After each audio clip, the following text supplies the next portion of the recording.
Hi everyone, আজ আমি তোমাদের সাথে একটা রুই মাছের রেসিপি শেয়ার করব। রুই মাছ তো আমরা সবাই খাই, এভাবে একবার বানিয়ে দেখবে, খেতে কিন্তু অসাধারণ হয়। আমিও যদিও ফার্স্ট টাইম ট্রাই করলাম। তো এর জন্য প্রথমে আমি মাছটা ম্যারিনেট করে নেব।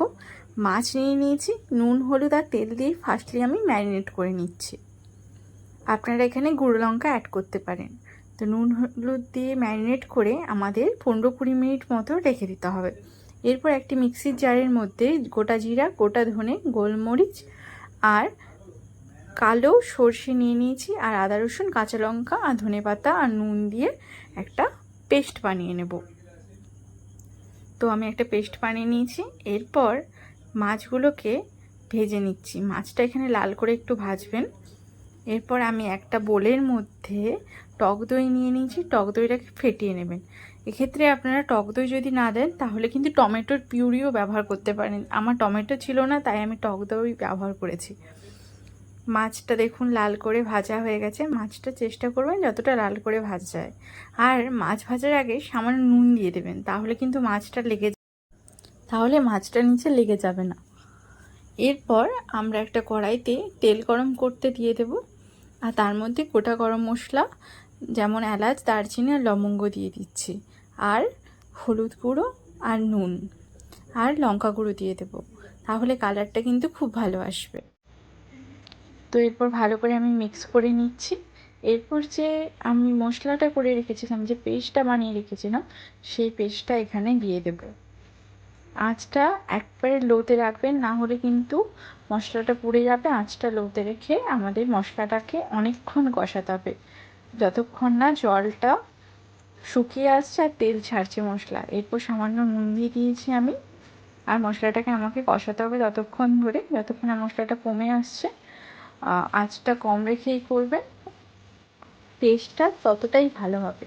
তাই আমাদের একটু সময় দিয়ে আর ধৈর্য দিয়ে মশলাটাকে কষাতে হবে। দেখুন আমার মশলা থেকে তেল ছাড়ছে, তেলটা সেপারেট হয়ে গেছে। এরপর আমি সামান্য জল অ্যাড করব। ভালো করে মশলাটাকে কষিয়ে নিয়ে আপনারা সামান্য জল অ্যাড করবেন, তারপরে ঢাকা দিয়ে রাখবেন কিছুক্ষণ, যতক্ষণ না জলটা ফুটছে। তো আমি জল অ্যাড করেছি, এবার আমার ঝোলটা ফুটে গেছে। তো এরপর আমি মাছগুলোকে অ্যাড করে দেবো ওই ঝোলের মধ্যে, দিয়ে আবার কিছুক্ষণের জন্য ঢাকা দিয়ে দেবো। এক্ষেত্রে এই তরকারির ক্ষেত্রে তেলটা একটু বেশি লাগে, কারণ তেলটা যদি আমরা বেশি না দিই, ওই যে কালো সর্ষেটা ইউজ করেছি না, ওটা কষানোর সময় তেতো হয়ে যাওয়ার চান্স থাকবে। তাই এরপর আমি খানিকটা চিনি আর কাঁচা লঙ্কা দিয়ে দিয়েছি টেস্টটাকে ব্যালেন্স করার জন্য। আর কাঁচা লঙ্কার একটা যে গন্ধ আছে সেটা খুব সুন্দর আসে। আর ধনেপাতা দিয়ে দিয়েছি। এরপর ঢাকা দিয়ে রেখে দিতে হবে কিছুক্ষণ, তারপরেই দেখবেন ঝোলটা কমে এসছে আর আমার মাছটা রেডি হয়ে গেছে। টেস্টি রুই মাছের তরকারি আপনারাও বাড়িতে একবার এভাবে ট্রাই করে দেখবেন। আর এক্ষেত্রে বলে রাখি, এই রান্নাটা করার পরে দেখবেন যে মশলা থেকে যে তেলটা না সেপারেট হয়ে যায়।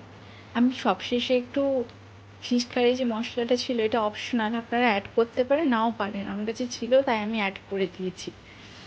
দেখুন এটা দিলে গন্ধটা ভালো হয়, যদি নাও দেন তাও ভালো হবে। আমার মাছটা রেডি হয়ে গেছে। আমি যেটা বলছিলাম, এক্ষেত্রে দেখুন তেলটা সেপারেট হয়ে গেছে।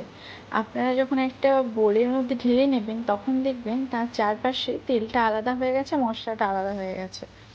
তো আমি একটা বলে রাখি, এই যে তেলটা না, এই তেলটা আপনারা চাইলে একটা বাটিতে তুলে রাখতে পারেন, আর বাটিতে তুলে রেখে আবার ইউজ করতে পারেন যে কোনো মাছের তরকারিতে বা কিছু ফ্রাই করার ক্ষেত্রে, কিন্তু সেটা যাতে মাছের কিছু ফ্রাই হয়, কারণ না হলে ওটা স্মেল আসবে। আর আমিও এই মাছের তেলটা যখন সেপারেট হয়ে গেছে ওটাকে তুলে রেখেছি।